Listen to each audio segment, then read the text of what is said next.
Pilar-pilar kokoh menjadi tumpuan kuat bagi bangunan masjid yang berdiri di Gampong Lueng Angen Kutablang, Kecamatan Samalanga, Kabupaten Biren, Aceh. Coraknya yang berwarna-warni, membuat masjid ini begitu indah di tengah keheningan alam sekitarnya. Warga setempat menyebut masjid tersebut sebagai Masjid Jin. Nama jin yang disematkan, mengundang banyak tanya, mengingat jin identik dengan makhluk halus. Siapa sangka, di antara misteri namanya, masjid ini ternyata telah berdiri sejak tahun 1901. Bangunan masjid yang berdiri kokoh di tengah area persawahan ini, semakin menunjukkan keindahannya, layaknya berada di negeri kayangan. Dari kisah yang berkembang di tengah masyarakat, masjid ini didirikan oleh Tengku Haji Syekh Abdul Jalil. Tengku Haji Syekh Abdul Jalil yang baru pulang menimba ilmu di Tanah Suci Mekah, mengelar pengajian di Masjid Jin ini.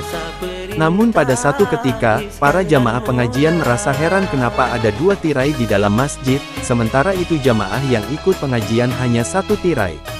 Karena penasaran adanya dua tirai, maka jamaah pun bertanya kepada Tengku Haji Syekh Abdul Jalil, sehingga Tengku Haji Syekh Abdul Jalil menjawab bahwa ada jin muslim yang juga ikut menghadiri pengajiannya.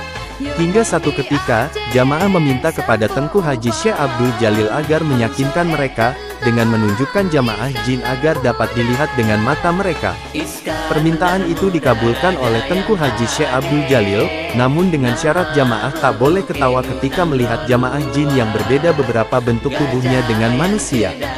Sementara Ketua Pembangunan Masjid Kutablang, Asnawi Abdul Hamid menyatakan, bahwa masjid ini masih berdiri kokoh di Desa Kutablang Samalanga, setelah dilakukan beberapa kali renovasi dengan tidak mengubah bentuk dasar masjid.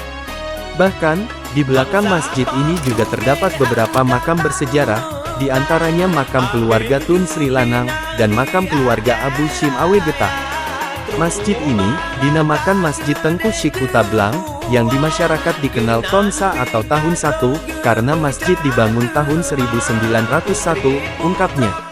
Bangunan masjid ini dikerjakan oleh seorang kepala tukang mualaf dari China bernama Ibrahim.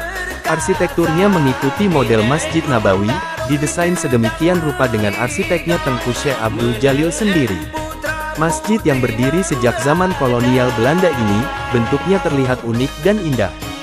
Bahkan sampai saat ini, masjid tersebut masih digunakan oleh para jamaah yang merupakan warga setempat, untuk aktivitas ibadah seperti biasanya, serta untuk ibadah tarawih di bulan suci Ramadan.